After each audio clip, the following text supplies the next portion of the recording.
नमस्कार। 9 साल मोदी सरकार, सेवा, सुशासन, गरीब कल्याण। सरकार के पास है उपलब्धियों की एक लंबी फेहरिस्त और उन्हीं पर बात करने के लिए हमारे साथ मौजूद हैं बीजेपी के वरिष्ठ नेता और केंद्र में मंत्री doctor Jitendra Singh, MOS, PMO और इसके साथ ही विज्ञान और प्रौद्योगिकी, अंतरिक्ष और कई अन्य महत्वपूर्ण विभाग इनके पास है। डॉक्टर सिंह, स्वागत है आपका हमारे इस कार्यक्रम में। सबसे पहले आपसे यही जानना चाहेंगे कि 9 साल में उपलब्धियों का जो एक लंबा सफर रहा है, कौन सी उपलब्धि ऐसी है जिनका आप आकलन करेंगे बहुत जरूरी थी, पिछले 60 से 70 सालों में वो काम नहीं हुए थे, लेकिन अभी उन्हें न केवल अंजाम दिया गया बल्कि योजनाएं जमीन पर उतरी? नहीं, जैसे आपने ठीक है, इसमें तो कोई संदेह नहीं कि पिछले 8-9 वर्षों में अनेकों ऐसे काम हुए जिन्हें शायद पहले अंजाम दे दिया जाना चाहिए था। वही कारण है कि आज हिंदुस्तान का रुतबा दुनिया में बहुत बुलंद हुआ है और मोदी जी दुनिया के सबसे कदावर नेता उभर करके आए हैं, क्योंकि दुनिया ने मोदी जी और मोदी जी के नेतृत्व भारत की क्षमता को पहली बार समझा है। मुझे लगता है ये सबसे बड़ी उपलब्धि है, क्योंकि आज से 9 वर्ष पहले, क्योंकि इसका सबसे सही तरीका रहेगा कि हम थोड़ी पीछे जाकर के तुलना करने की कोशिश करें कि 2014 से पहले का क्या दृश्य था। जिस प्रकार निराशावाद का माहौल था, दुनिया के बाकी देश भारतवर्ष को कोई बहुत ऊंची निगाह से नहीं देखते थे कि साहब ये तो घोटालों का देश है, भ्रष्टाचारियों का देश है। हमारा नौजवान बड़ा बेजार था कि साहब यहाँ तो भाई भतीजावाद होता है, यहाँ परिवारवाद होता है, हमारा कोई भविष्य नहीं है। लेकिन उस सब की भरपाई इस बार हुई न्यायपूर्वक ढंग से। जिसको जिसकी आवश्यकता थी वो भी मिला, जो जिसके योग्य था उसको अपनी क्षमता अनुसार उसका परिणाम भी मिला। और यदि आप देखेंगे आंकड़ों की दृष्टि से, तो मैं समझता हूं कि जो काम, अगर आप सिर्फ इसी बात को ले लें कि कौन से काम थे जो हो सकते थे नहीं हुए, तो मुझे लगता है कि छोटे छोटे काम जिनके लिए बहुत ज़्यादा सरमाया, बहुत ज़्यादा रिसोर्सेज की आवश्यकता नहीं थी, मात्र केवल सोच की आवश्यकता थी, विजन की। उदाहरण के तौर पर सरकार बनने के 3 महीने के भीतर ही, मुझे लगता है कि सितंबर मास में 2014 में, चूँकि डीओपीटी के साथ भी मेरा संबंध है, तो मोदी जी के आदेश अनुसार एक बहुत पुराना नियम, लगभग 200 साल पुराना, अंग्रेज़ों के समय की कुरीति चली आ रही थी, अब मुझे यकीन है आपने भी उसको झेला होगा, कि गेस्टेड अफसर से दस्तावेज अटेस्ट करवाने, उसको हटा दिया गया। एक क्षण में वो नियम समाप्त कर दिया गया। और सबसे पहली बार मुझे लग रहा है सरकार बनने के कुछ ही महीने के बाद देश भर में ये संदेश गया कि अब एक बदली हुई सरकार है मोदी जी के नेतृत्व में। बिल्कुल, जिस दूरदर्शी सोच की, विजन की आप बात कर रहे हैं, उसी के तहत अभी अगर प्रधानमंत्री की पिछली यात्राएं हम देखते हैं तो कहीं पर उन्हें द बॉस कहा गया, कहीं उनके चरण स्पर्श किए गए। अभी अमेरिका में आमंत्रित किया गया है उन्हें यूएस की संसद को संबोधित करने के लिए, और ये दूसरी बार लगातार। तो भारत की धाक बढ़ी है, विश्वसनीयता बढ़ी है, लेकिन इसका क्या कुछ फायदा, कैसे आप समझाना चाहेंगे कि प्रत्येक देशवासी को भी मिलता हुआ दिखाई दे रहा है ग्लोबल परिदृश्य? सबसे पहले तो हमें यह समझना होगा कि मोदी जी अपने में एक फिनोमेना है जिससे भारतवर्ष का रुतबा खुद ब खुद बढ़ जाता है। ये कोई मामूली बात नहीं है, साधारण बात है नहीं है। मुझे लगता है कि आने वाले समय में इतिहासकार इसका विश्लेषण करेंगे। 22-23 साल तक इलेक्टेड हेड ऑफ गवर्नमेंट रहना, यानी निरंतर किसी सरकार के मुखिया, पहले मुख्यमंत्री के तौर पर, प्रधानमंत्री के तौर पर, हमने देखा कहीं कहीं डिक्टेटर्स हैं तो वो रहते होंगे, फैसिस्ट रहते होंगे, कहीं कहीं कम्युनिस्ट वहाँ की सरकारें होती हैं तो उनका अलग एक व्यवस्था रहती है। लेकिन लोकतांत्रिक ढंग से निष्पक्ष चुनाव के माध्यम से उभर करके आना, और ना केवल हर बार चुनाव जीतना बल्कि पहले की तुलना अधिक से, तो he has डिफाइड the principle of diminishing returns. तो हमने देखा कि कोई भी सरकार क्यों ना हो, कितनी भी लोकप्रिय मकबूल क्यों ना हो, कहीं ना कहीं उसकी मान्यता घट जाती है किसी न किसी कारण से, या लोग ही उबना शुरू कर जाते हैं, बोर हो जाते हैं। यहां पर हर बार एंटी इनक्यूबेंसी के बजाय प्रो इनक्यूबेंसी, हर चुनाव वो और ज्यादा लोकप्रियता के साथ जीते। इस बात का एहसास दुनिया को हो रहा है। आप देखिए व्हाइट हाउस में कितने राष्ट्रपति बदल गए, डाउनिंग स्ट्रीट में कितने प्रधानमंत्री बदल गए, और इस समय तो विश्व भर में अगर आप नजर दौड़ाए तो जितने भी प्रमुख देश हैं उनमें से सबसे senior head of government Modi ji हैं। और कोविड के बाद जिस प्रकार से उन्हें कुशलतापूर्वक कोविड का नियंत्रण भी किया और दुनिया के लिए एक मिसाल पैदा की, उसके बाद दुनिया को लगता है कि हम मोदी जी से कोई सीख ले सकते हैं, या संकट के समय, चुनौती के समय उसका कैसे उससे निपटना है, शायद मोदी जी के नेतृत्व का भारत इसका कोई रास्ता खोज सके। मोदी जी की कैपेसिटी, क्षमता और भारत के सामर्थ्य को दुनिया समझने लगी है। ये 9 वर्ष की सबसे बड़ी उपलब्धि है आंकड़ों के अतिरिक्त। आंकड़े तो खैर इसका प्रमाण है ही है, लेकिन मुझे लगता है ये बहुत बड़ी एक उपलब्धि रही है। आज हिंदुस्तानी अपने आप को हिंदुस्तानी कहलाने में गर्व महसूस करता है, भले ही वो देश के भीतर रहता है या विदेशों में रहता है। जी, शिकायत निवारण का भी आपने बताया कि एक नया तरीका निकाला गया था पोर्टल, उसमें किस तरह से सुनिश्चित किया गया कि जो शिकायतें हैं वो जेन्युइन है और उनका निवारण भी उसी तरीके से हो रहा है? बहुत अच्छी बात कही आपने। सबसे पहले तो आपको हैरत होगी जब मैं बताऊंगा कि 2014 से पहले पूरे देश भर में से भारत सरकार को केवल और केवल 2 लाख शिकायतें प्रति वर्ष आया करती थी। आज उसकी संख्या बढ़कर के लगभग 20 लाख हो गई, यानी लगभग 10 गुना बढ़ गई। तो उस दिन की मैंने जब ये बात की तो किसी पत्रकार मित्र ने कहा कि साहब ये तो नहीं है कि मोदी सरकार के खिलाफ शिकायतों की संख्या बढ़ गई आने के बाद। तो मैंने कहा नहीं, ऐसा नहीं है। आज से 150 बरस पहले बाबा गालिब इस बात का जवाब दे गए थे कि जब तवक्को ही उठ गई गालिब, क्यों किसी का गिला करे कोई। गिला वहां किया जाता है जहां तवक्को है कि हमें इसका कोई उत्तर मिलेगा, जहां अपेक्षा है कि इसका निवारण होगा। हमने एक टाइमलाइन फॉलो की, हम प्रॉम्प्ट थे। नहीं तो पहले क्या होता था, बहुत सारे प्रदेशों में और केंद्र में वेबसाइट बना तो की थी ग्रीवेंस की, उसको कोई विजिट ही नहीं था करता, वहीं की वहीं शिकायत दर्ज करके वो बेचारा शिकायत करता रहता और फिर बाद में वो मायूस होकर उसका फॉलोअप छोड़ देता था।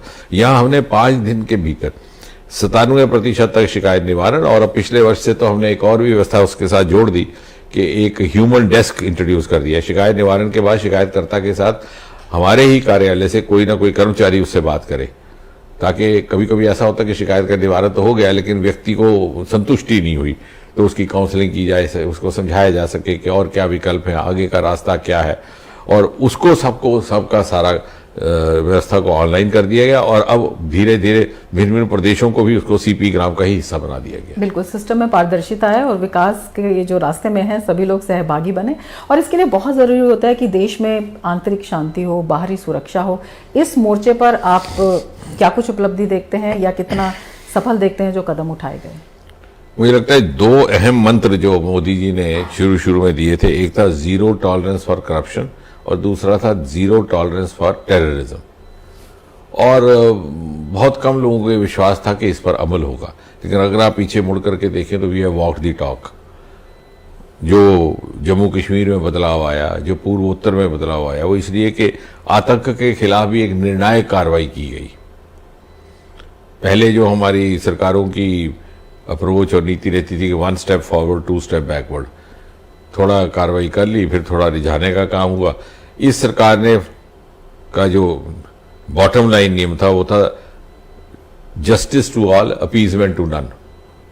जब गैस के कनेक्शन बांटे गए तो ये नहीं पूछा गया कि घर किसका, हिंदू का है, मुसलमान का है, कि ब्राह्मण का है, कि ठाकुर का है। ये भी नहीं पूछा कि पिछली बार वोट हमको दिया था कि नहीं दिया। जहां सी आवश्यक सूचियां बनाई गई दिया गया। उसी तरह जब मकान निर्माणित हुए तो इस तरह से एक पारदर्शिता के साथ साथ एक समान सबका सलूक किया जाए, उससे मुझे लग रहा है कि लोगों में विश्वसनीयता बढ़ी।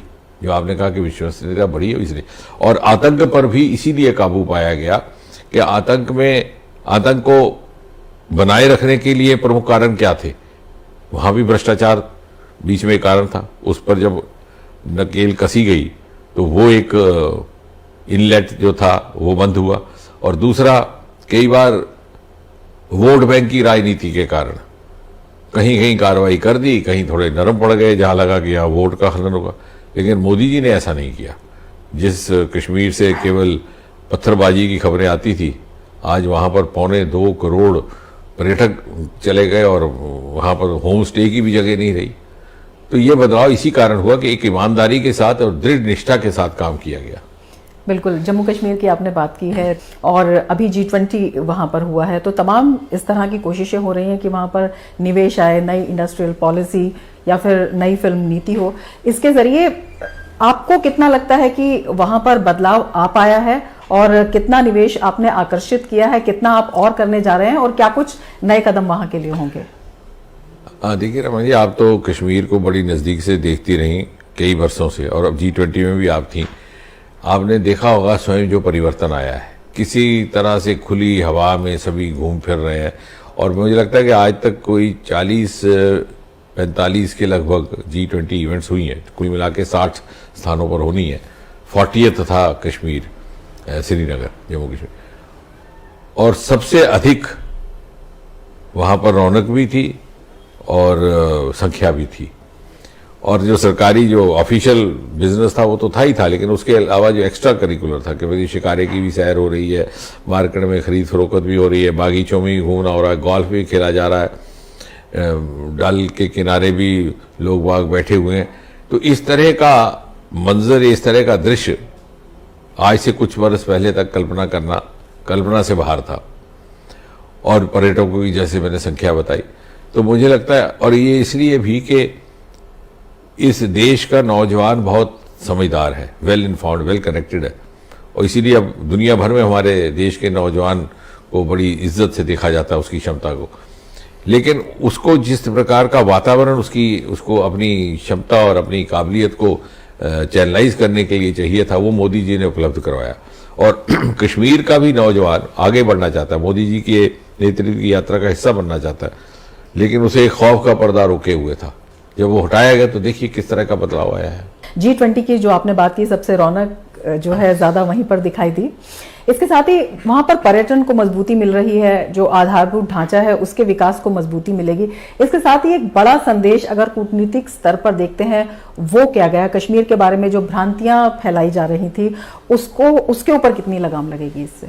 मुझे लगता है वो भ्रांतियां भी इसीलिए फैलाई जा रही थी कि जो हमारी सरकारें थी उस समय की, केंद्र में भी और प्रदेश में भी, वो चाहती नहीं थी कि हालात में कुछ बदलाव हो। वो चाहती थी कि आतंक, वो कभी ईमानदार नहीं थे इस बात को लेकर कि आतंक का पूरी तरह से खात्मा हो, क्योंकि उसी आतंक के साए में उनकी राजनीति पनपती थी। 10% वोटिंग हुई, विधायक भी बन गए, सांसद भी बन गए, सरकार भी बन गई, मुख्यमंत्री भी बन गए, और पीढ़ी दर पीढ़ी वंशवाद भी चलता रहा। यदि माहौल खुल जाए, लोकतांत्रिक ढंग से हो, तो फिर उनके लिए कठिनाई थी। अब देखिए क्या हुआ कि मोदी जी ने वहां पंचायतों के भी चुनाव कराए और 70 वर्ष के बाद पहली बार जिला परिषदों के चुनाव, और लोगों ने कितना बढ़ चढ़ करके उसमें हिस्सा लिया। 70-70, 80-80% वोटिंग हुई है। तो कहने का तात्पर्य, और अब आने वाले समय फौरी तौर पर तो मुझे लगता है कि बड़ी जो इवेंट है वो है अमरनाथ की यात्रा 1 जुलाई से, और बड़े कई वर्षों के बाद इस बार 2 महीने उसका अवधि काल रख दिया गया है। और ये जब 2 महीने अवधि काल रखा जाता है तो इससे बहुत सारे संदेश जाते हैं। पहला तो ये कि अब सरकार में इतनी क्षमता है कि वो इस 2 महीने इसकी व्यवस्था कर सके। अब वो ज़माना नहीं रहा आतंक के दिनों में, जब कभी यात्रा को 15 दिन भी कर दिया जाता था, 20 दिन कर दिया जाता था। कोविड में तो शायद बीच में रोकना पड़ा, लेकिन आतंक के कारण अब खुले माहौल में 2 महीने से अधिक तो फिर वो शिवलिंग का भी शायद उतना नहीं रहता। इसके अतिरिक्त इसका ये भी संदेश जाता है कि लोगों में इतना उत्साह है कि यदि आज पर्यटक 1.25 करोड़ तक जाते हैं और वैष्णो देवी की यात्रा में 50-50 हज़ार लोग प्रतिदिन जा रहे हैं, तो कल्पना करनी मुश्किल है कितनी बड़ी संख्या में इस बार अमरनाथ के लिए श्रद्धालु आएंगे। आपके पास कई और भी मंत्रालय हैं और बड़े विस्तृत रूप में उनमें भी काम चल रहा है, और जिसमें एक बड़ा आकर्षक क्षेत्र है जो चर्चा का विषय भी है, वो अंतरिक्ष है। उसमें जानना चाहेंगे कि किस तरह से उसमें काम हो रहा है और उसका क्या प्रभाव जो है वो तमाम क्षेत्रों पर पड़ रहा है। जी, मुझे अच्छा लगा आपने ये बात की, क्योंकि ये हमारे लिए भी एक बड़ा प्रिय विषय और देशवासियों को भी इससे बहुत लगाव है, और इसलिए भी कि भारत के लिए एक बहुत गर्व का कारण बना है हमारी अंतरिक्ष की उपलब्धियां। और जो आप कह रही हैं पहले क्या था और अब क्या था, मुझे लगता है एक उदाहरण ये भी है कि पहले एक ऐसा भी ज़माना गुजरा कि जब हमारा अंतरिक्ष का कार्यक्रम प्रारंभ हुआ था तो सोवियत यूनियन और यूनाइटेड स्टेट्स चांद की धरती पर अपना मानव उतारने की तैयारी में थे, और अब हम अपना कार्यक्रम धीरे धीरे शुरू कर रहे थे, या नर्सरी राइम गाया करते थे, हमें कुछ ज़्यादा उसका इल्म नहीं था। लेकिन एक बात सिद्ध होती है, और जिसका श्रेय भी मोदी जी को जाता है, कि हमारे देश में प्रतिभा की कोई कमी नहीं थी, योग्यता की कमी नहीं थी, क्षमता की कमी नहीं थी, मेहनत का मादा भी था, आंखों में अरमान भी थे। साराभाई जैसे विश्वविख्यात अंतरिक्ष वैज्ञानिक हमारे यहाँ हुए, और इतनी लगन और मेहनत और निष्ठा के साथ काम करते थे कि पुरानी तस्वीरें हैं कुछ जहां पर सारा भाई अपने बाईसाइकिल पर लॉन्चर को, वो जो होता है लॉन्चिंग पैड का व्हीकल, उसको उठा के ले जा रहे हैं। यानी इतना अभाव था। मोदी जी ने वो अनुकूलता दी कि हम अपनी प्रतिभा के अनुकूल अपने लिए योजना बना सकें, अपना फुल पोटेंशियल एक्सप्लोर कर सकें। और आज अंतरिक्ष की बात करना इसलिए महत्वपूर्ण है कि भारत जो एक शिखर पटल पर अपनी यात्रा प्रारंभ कर चुका है और अगले 25 वर्षों में बहुत आगे पहुंच जाएगा, उस यात्रा का प्रारंभ भी स्पेस के माध्यम से हुआ है। स्पेस में हम पहले से ही अब प्रथम कतार में आ गए हैं। और आपको एक बड़ा ही महत्वपूर्ण मैं आंकड़ा दूंगा तो आपको हैरत भी होगी और आप गौरवान्वित भी महसूस करेंगे कि आज तक जो हमारे 424, ये मैं इसी महीने का आंकड़ा आपको दे रहा हूं, पिछले मई महीने 2023 तक 424 जो हमारे विदेशी सैटेलाइट हुए लॉन्च, हिंदुस्तान से थोड़े थोड़े पहले भी वो करते, उनमें से लगभग 390 या 389 या 390 मोदी जी के आने के बाद ही 9 वर्षों में हुए। और अमेरिका से जो सैटेलाइट्स लॉन्च हुए हैं उसमें से $174 मिलियन भारतीय खजाने में जमा करवाया गया। और उस 174 और जो यूरोप से हुए हैं उससे लगभग 256 मिलियन यूरोस। यानी जो देश हमसे बहुत आगे थे वो आज हमारी सेवाएं उपलब्ध करवा रहे हैं, हमारी सेवाओं का इस्तेमाल कर रहे हैं और हमारी सेवाओं के लिए हमें रेवेन्यू भी दे रहे हैं। तो उस स्थिति में हम आ गए हैं। मैं तो ये कहूँगा कि भारत की जो शिखर पटल की तरफ ये जो उड़ान है उसमें पहला पड़ाव स्पेस का है। तो अंतरिक्ष के माध्यम से हम पहले ही विश्व की प्रथम श्रेणी के देशों में आकर के खड़े हो गए हैं। कि हमने अपने अंतरिक्ष विज्ञान को सिर्फ अपने लिए सीमित नहीं रखा। जैसे मोदी जी ने कहा था नेबर्स फर्स्ट, तो 2017 में ही उनके मन में कल्पना आई, सार्क सैटेलाइट निर्माणित किया गया जो कॉमन केटर करेगा भारत का सैटेलाइट, लेकिन उसकी सेवाएं भूटान को भी उपलब्ध, नेपाल को भी, श्रीलंका को भी, मालदीव्स को भी, जितने भी आगे पीछे के देश हैं, अफगानिस्तान को भी। पाकिस्तान ने इनकार कर दिया तो खैर वो तो उनका घाटा हुआ। यानी जो इनपुट्स हैं, चाहे डिजास्टर की, फ्लड की, वो उनको जानकारी वहाँ भी रहे। हमने अपने अंतरिक्ष विज्ञान को मात्र रॉकेट छोड़ने तक सीमित नहीं रखा। रोजमर्रा की जिंदगी में जो सेक्टोरल डेवलपमेंट है, चाहे सड़कों का निर्माण, चाहे रेल का निर्माण, चाहे टेलीमेडिसिन, चाहे कृषि का क्षेत्र, उसमें भी स्पेस टेक्नोलॉजी का कैसे पर्याप्त उपयोग हो सकता है। रेल क्रॉसिंग अनमैन्ड के लिए, स्मार्ट सिटीज के निर्माण के लिए। यानी space technology as an instrument of development, ये हमने बाकी दुनिया के लिए मिसाल कायम की। और तीसरा, जिसमें वो बात भी आती है जो मैं थोड़े समय पहले कह रहा था कि मोदी जी में वो कैपेसिटी है पिछली रीतियों से हट करके जमाने के तकाजे के मुताबिक निर्णय लेने की। स्पेस टेक्नोलॉजी को प्राइवेट पार्टनर्स के लिए खोलना बहुत बड़ा बाजुरत और बड़ा साहसी ये निर्णय था। इससे पहले तो एक गोपनीयता रहती थी, लोगों को मालूम ही नहीं था कि कहाँ है स्पेस का विभाग, कहाँ है श्रीहरिकोटा, कहाँ है कौन सा प्रदेश में। आज उसी श्रीहरिकोटा में इसरो के साथ पार्टनरशिप में लगभग 130 प्राइवेट स्टार्टअप्स काम कर रहे हैं। और इसी चीज को आगे बढ़ाते हुए मोदी जी ने नई पॉलिसी लाई, इंडिया स्पेस पॉलिसी 2023। एक PSU बना दी गई ताकि पब्लिक प्राइवेट पार्टिसिपेशन के लिए वो एक व्यवस्था बन सके। उसका नाम है new space India limited, NSI। और समन्वय के लिए एक इंटरफेस बनाया गया in space, Indian national space application authority centre, जिसका कार्यालय गुजरात में रहेगा। तो ये सारा का सारा बदलाव बड़ी मेहनत के साथ, बड़ी सोच वोच के साथ और निरंतर एक के बाद एक नए नए आइडियाज के साथ प्रयोग करने के बाद लाया गया। और आज ये स्तर है हमारे टीचिंग जो इंस्टीट्यूट्स हैं स्पेस टेक्नोलॉजी, उसका ये स्तर आ गया है कि हमारा एक टीचिंग इंस्टीट्यूट त्रिवेंद्रम में है। तो हमारे मन में कल्पना आई कि ये ज़्यादा अधिकतर सीमित है दक्षिण भारत में, इसको फैलाया जाए। तो उसी तरह से हमने एक टीचिंग इंस्टीट्यूट जम्मू में, उत्तर में जम्मू में सेंट्रल यूनिवर्सिटी में खोला है, टीचिंग डिपार्टमेंट स्पेस टेक्नोलॉजी। उसी तरह पर एक पूर्वोत्तर में अगरतला में, वहाँ के NIT में टीचिंग, और त्रिवेंद्रम के इंस्टीट्यूट में जिसका कि दाखिला IIT JEE के माध्यम से ही होता है, उसी परीक्षा के माध्यम से लगभग 160-70 बच्चे प्रति वर्ष उसमें एडमिशन होती है।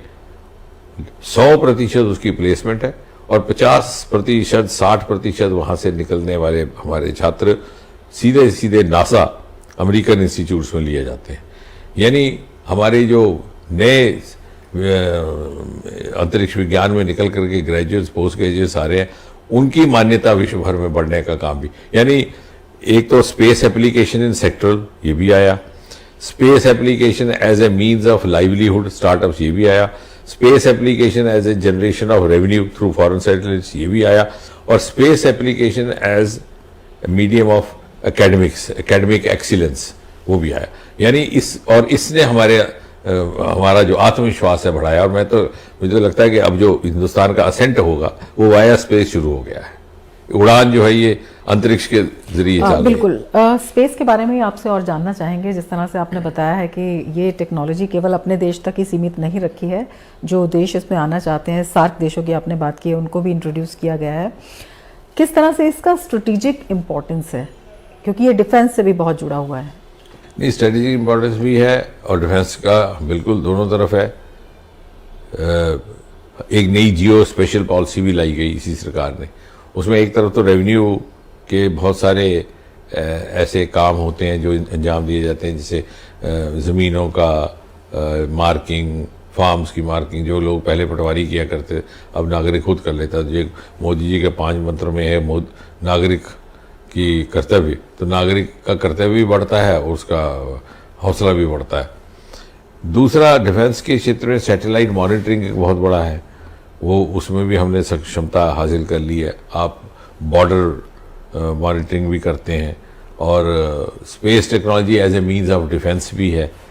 तो उसमें हालांकि हम बहुत ज़्यादा सार्वजनिक बात नहीं करते क्योंकि वो ऐसा एक एरिया है, लेकिन निश्चय ही भारत की स्पेस टेक्नोलॉजी की क्षमता को रॉकेट लॉन्च करने से हट करके लगभग हर एक क्षेत्र में उपयोग में लाया जा रहा है। प्रधानमंत्री का फोकस है टेक्नोलॉजी ड्रिवन सिस्टम को इम्प्लीमेंट करने का, तो वो विभिन्न क्षेत्रों में किस तरह से उसको इंट्रोड्यूस किया गया है और जो यूथ है वो उसका ज़्यादा से ज़्यादा फायदा उठाए, इसके लिए क्या किया गया है? आज हम कोई टेक्नोलॉजी नहीं आती है तो हम किसी से पीछे नहीं, हम साथ साथ अपनाते हैं। जैसे क्वांटम टेक्नोलॉजी, इसी साल नेशनल क्वांटम मिशन की घोषणा की गई।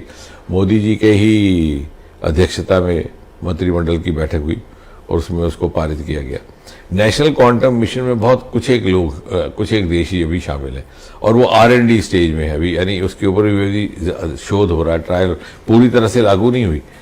लेकिन हमने इंतजार नहीं किया कि लागू हो जाए, दूसरे लोगों के अनुभव से सीखें। हम भी उसी दौड़ में उनके बराबर शामिल हो गए। और नेशनल क्वांटम जब टेक्नोलॉजी आती है तो आने वाले समय के लिए इसमें जो इंफॉर्मेशन प्रोसेस है उसके साथ इसका ताल्लुक है, तो इंफॉर्मेशन को जो एनक्रिप्टेड इंफॉर्मेशन है या कॉन्वर्सेशन है, उसकी सिक्योरिटी के लिए, उसकी एक्यूरेसी के लिए, उसकी स्पेसिफिसिटी के लिए ये हमारे लिए एक अनिवार्य हथियार बन जाएगा। अनिवार्य हथियार के साथ साथ नेशनल क्वांटम मिशन के बारे में आपसे ये भी समझना चाहेंगे कि किस तरह से ये एक गर्व का विषय है। जो एलिट ग्रुप है कुछ कंट्रीज़ का, उसमें भारत भी शामिल हो गया है और अलग अलग क्षेत्रों में जिस तरह से आपने बताया है कि इसका फ़ायदा होगा आने वाले समय में, तो वो किस तरह से दिखाई देगा? क्वांटम में क्योंकि इसके एक जो बारीकी में जाया जाए तो इसके 2 पासवर्ड्स होते हैं, एक पब्लिक और एक प्राइवेट। तो पब्लिक का मान लीजिए 10 डिजिट का है, तो जो प्राइवेट है वो इन्हीं 2 डिजिट्स का मल्टीपल इक्वल टू दैट होता है। जब क्वांटम हो तो वो मल्टीपल बढ़ जाते हैं, क्योंकि जो हमारे क्लासिकल कंप्यूटर्स हैं वो इस तरह चलेंगे 1, 10, 20, 30, 40, लेकिन ये डेसिमल्स में भी चलता है। वो पिछले वाले ऐसे लहरों में चलते थे, लेकिन यहाँ लहर नहीं चलेगी, यहाँ बिल्कुल स्मूथ चलेगा। स्पीड भी तेज होगी, गोपनीयता भी रहेगी, एक्यूरेसी भी रहेगी, और इसलिए सिक्योरिटी पॉइंट ऑफ व्यू से भी ये जरूरी है और जो हमारे सेक्टोरल काम है उसके लिए भी। डॉक्टर सिंह, आपने इतने महत्वपूर्ण विषयों पर प्रकाश डाला और हमारे लिए समय निकाला, इसके लिए आपका धन्यवाद। बहुत-बहुत शुक्रिया। धन्यवाद।